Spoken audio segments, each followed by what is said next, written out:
Pride Month started on June 1st. This is, I mean, it's self-explanatory. The left wants to celebrate LGBTQ identity and behavior.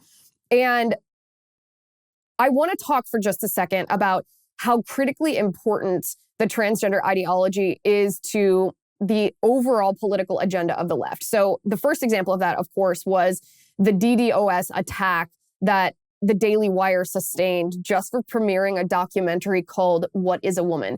This attack happened despite the fact that the hackers hadn't even seen the film yet. They had decided just the questioning, just the dissent, just the skepticism was enough that they wanted to prevent people from seeing it. They were severely threatened by this.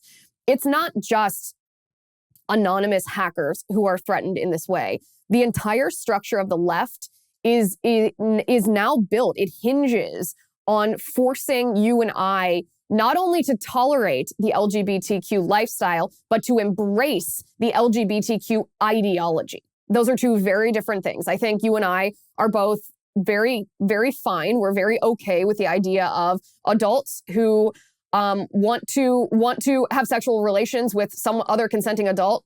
Okay, that's your business. We might think that it violates our religious tenets, but it's your business. That's actual tolerance. That's actual tolerance, and that's fine. I don't really know anybody who's opposed to that. But that's not what the left is advocating for anymore. What they're advocating for now is compliance. What they're advocating for now is forcing us to embrace and propagate their ideology which says there is no such thing as immoral sexual behavior as long as it's consenting. Their ideology that says sex is not the same as gender. Gender is not the same as sex. Gender is not binary. It's not man or woman. It's not based on anything essential like DNA or genitalia or who God made you to be. They want us not only to tolerate their behavior, they want us to embrace this, and they want to indoctrinate our children into actually believing that that is reality.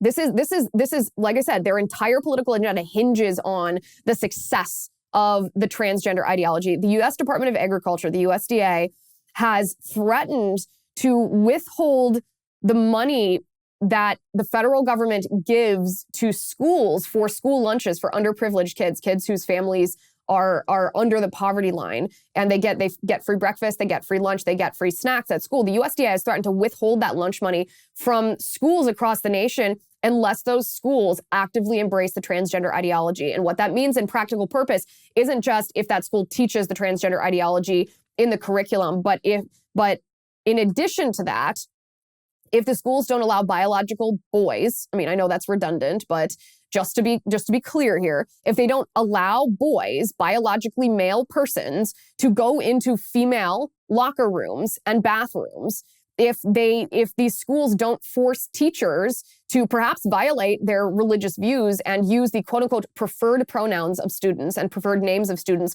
versus the biological pronouns and names given by the parents, the legal names of the children, then the USDA isn't going to give food to the children at the school. And I mean, it's so awful, but it shows us exactly how serious and how critical the transgender ideology is to the political agenda of the left. It also, by the way, debunks this narrative that we hear from the left. The left says that pro-lifers only care about babies when they're in the womb, but once the baby's born, the left says you don't care about children because you don't want to expand a government welfare state, which is it's a false argument in and of itself. But this debunks it once and for all, because the left, they claim they care about children once they're born, yet they're willing to actually starve children.